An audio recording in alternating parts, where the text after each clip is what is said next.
Vem vagar lenha, rojão, traz a lenha pro fogão, vem fazer a maçã. Hoje é um dia de sol, alegria de forró, é curtir o verão.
Drums, yeah, shake it up and beats it like no more drama. You check it when it's just really pleased, know what I got. The world is talking, but we ain't walking. We keep on dancing, that's how we rock it. 7,107 islands of beauty, pieces of heaven. Philippines.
Nicolay Fangad. I do research work for the Museo Cordillera, and I'm a proud Cordilleran, Igoro.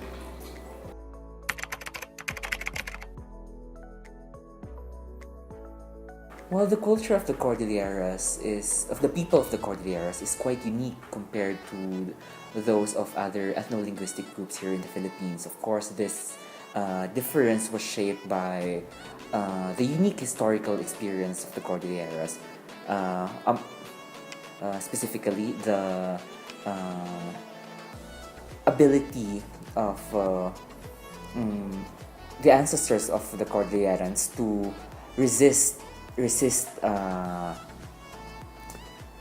being subjected to Spanish colonial rule.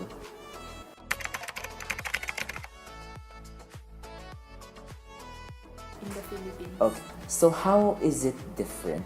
It is different in the sense that the traditional culture of the Cordilleras is less affected by external factors. What I'm saying here is, dahil sa mas late na nakaabot ang external influence, ay mas late at mas, yeah, yun, basically, mas late na nakaabot ang external influences sa Cordillera, hindi ganun ka laki. Undeniably may epekto, pero hindi ganun kalaki yung epekto ng mga impluensyang ito sa kultura ng Cordillera. Kung kaya't masasabing siguro ang kultura ng Cordillera ay mas malapit sa kultura ng iba pang grupo dito sa Pilipinas bago dumating ang mga Espanyol.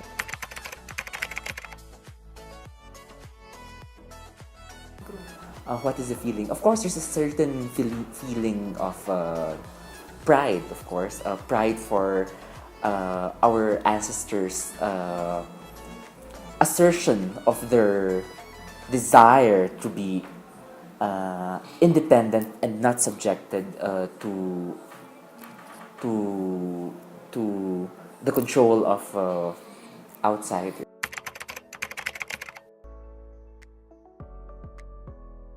Traditional food. Kung traditional food, siguro the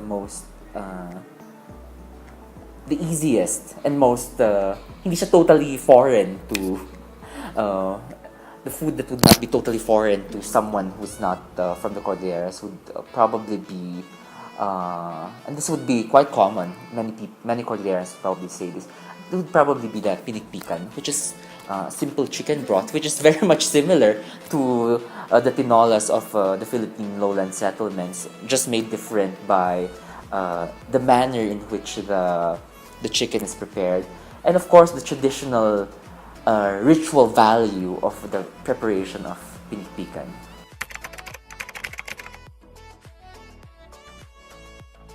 What is the value? Of course, the traditional attire of females all throughout the Cordilleras would be what we would all call in the present day as tapis. There are various versions of it depending on the specific ethno-linguistic group. What is its meaning? Siguro, let's make it more specific. What is the meaning of these clothes in the contemporary period?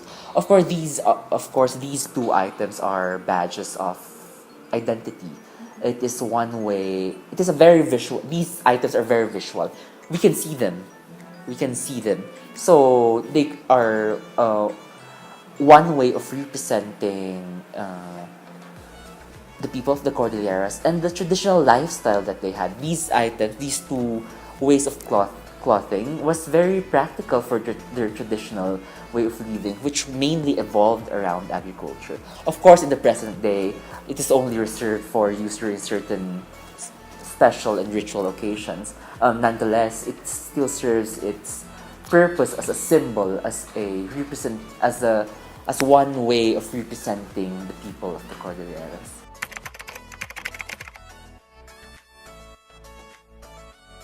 Who are discriminating? What is my what's the question? Sorry, what is my What is your comment? What can I say about them?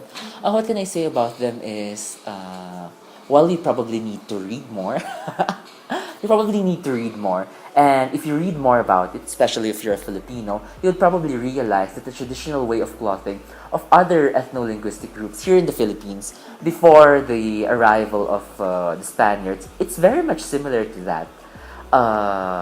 For instance, if you look at the paintings, for instance, of Lapu-Lapu, what are they wearing?